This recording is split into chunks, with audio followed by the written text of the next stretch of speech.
మెయిన్‌గా ఈ press meet conduct చేయడానికి రీజన్ ఏంటంటే, మే 3వ తారీఖున వచ్చే నెల 3వ తారీఖు సాయంకాలం 6 గంటలకు హైదరాబాద్, సికింద్రాబాద్ ఏరియాలో ప్యాట్నీ సెంటర్‌లోని హరిహర కళాభవన్‌లో క్రైస్తవులకు ప్రత్యేకంగా క్రైస్తవ మెగా కాన్ఫరెన్స్ ఏర్పాటు చేస్తున్నాము.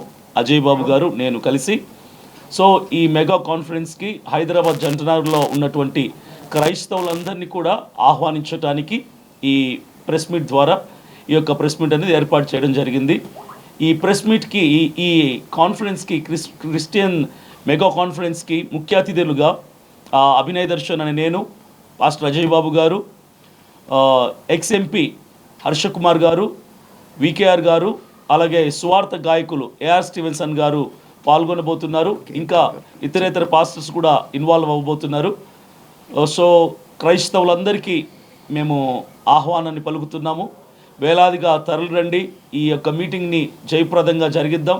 దేవునికి మహిమకరంగా జరిగించబోతున్నాం. మా ముఖ్య ఉద్దేశం ఏంటంటే, క్రైస్తవులందరూ ఏకమవ్వాలి, క్రైస్తవ సంఘాలన్నీ కూడా ఏకమవ్వాలి, క్రైస్తవుల ఐక్యత వర్ధిల్లాలి అనే కాన్సెప్ట్ మీద మేము ముందుకెళ్తున్నాం. గత కొద్ది రోజులుగా, కరెక్ట్గా నెల రోజుల క్రితం ప్రవీణ్ పగడాల గారు చనిపోయారు. ఆయన చంపేశారు, హత్య చేయబడ్డారు అని ఎన్నో అనుమానాలు, మేము పలు అనుమానాలని మీడియా ముఖంగా వెల్లడిపరిచాము. అయినప్పటికీ కూడా మాకేది కూడా డిపార్ట్మెంట్ వారి నుంచి, గవర్నమెంట్ వారి నుంచి స్పష్టత రాలేదు.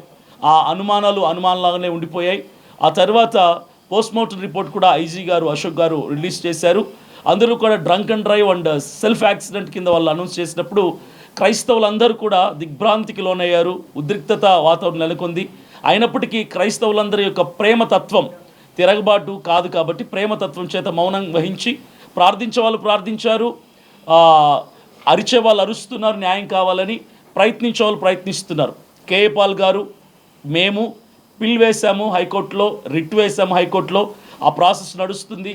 ఈ ప్రభుత్వం, ఈ గవర్నమెంట్లో అంతో ఇంతో మాకు నమ్మకం ఏదైనా ఉందంటే జ్యుడిషియల్ మీదనే, న్యాయ వ్యవస్థ మీద నమ్మకం ఉంది కాబట్టి ఎలాగైనా సరే అందులో మాకు న్యాయం దక్కుతుంది. జరిగిన విషయం ఉన్నది ఉన్నట్టుగా నిజానిజాలు బయటకు వస్తాయని మేము నమ్ముచున్నాము. అప్పటి నుంచి, ఆ రోజు నుంచి ప్రారంభమైనటువంటి ఈ యొక్క ఉద్యమం అలాగే కొనసాగుతూనే ఉంది. అయితే మేము ఎందుకు ఈ మీటింగ్ కండక్ట్ చేస్తున్నామంటే, ప్రత్యేకించి క్రైస్తవులందరినీ కూడా ఒక తాటి మీదకి తీసుకురావాలని, క్రైస్తవులందరూ ఏకమవ్వాలని మేము ప్రయత్నం చేస్తున్నాం. మా ప్రయత్నం ఎక్కడ కూడా విఫలం అవ్వదు. మేము ఎలాంటి హాని తలపెట్టలేదు, కానీ ప్రభుత్వం మీదకి కానీ జనాల మీదకి కానీ ఎక్కడ ఇబ్బంది కలగకుండా మేము మంచి పోరాటం పోరాడుతున్నాము, నీతిగల పోరాటం పోరాడుతున్నాము, న్యాయం కోసం నిలబడ్డాము. మేము ఈ మీటింగ్స్ హైదరాబాద్లో మాత్రమే కాదు, వైజాగ్లో కూడా ప్లాన్ చేస్తున్నాం. ఇలా ఒక్క చోట, రెండు చోట్ల మాత్రమే కాదు, 2 తెలుగు రాష్ట్రాల్లో, తెలంగాణ అండ్ ఆంధ్రప్రదేశ్ 2 రాష్ట్రాల్లో కూడా ప్రతి కాన్స్టిట్యుయెన్సీలో కూడా ఇలాంటి మీటింగ్స్ ఏర్పాటు చేస్తూ, క్రిస్టియన్ మెగా కాన్ఫరెన్స్లు ఏర్పాటు చేస్తూ క్రైస్తవులందరినీ ఒక తాటికి మీద తీసుకురాబోతున్నాము. క్రైస్తవుల ఓట్లన్నిటినీ కూడా మేము ఏకం చేయాలనేటువంటి ప్రయత్నం చేస్తున్నాం తప్ప దీనివల్ల ఎలాంటి హాని కానీ ఎలాంటి ఇబ్బంది కానీ కలుగు చేయాలనే ఉద్దేశం మాది కాదు. కొంతమంది మాట్లాడుతున్నారు, అంటే మీరు క్రైస్తవులను రెచ్చగొడుతున్నారా, హైందవుల మీదకి ముస్లింల మీదకి రెచ్చగొడుతున్నారా? సమస్య లేదు. హైందవులు కానీ ముస్లింలు కానీ అందరూ మా సహోదరులే.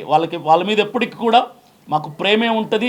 మేము ఏకం అవటానికి, ఎందుకంటే గతంలో నుంచి చరిత్ర మనం చూసుకుంటే కూడా క్రైస్తవుల మీద, పాస్టర్ల మీద ఎన్నో దాడులు, ఎన్నో కుట్రలు, ఎన్నో హింసలు జరుగుతూనే ఉన్నాయి. కాబట్టి అలాంటి పరిస్థితుల నుంచి మమ్మల్ని మేము కాపాడుకోవటానికి, మమ్మల్ని మేము ప్రొటెక్ట్ చేసుకోవటానికి మాత్రమే క్రైస్తవులందరూ మా తాటి మీదకి తీసుకురావటానికే ఈ మీటింగ్స్ అన్నింటినీ కూడా ఏర్పాటు చేయడం జరుగుతుంది.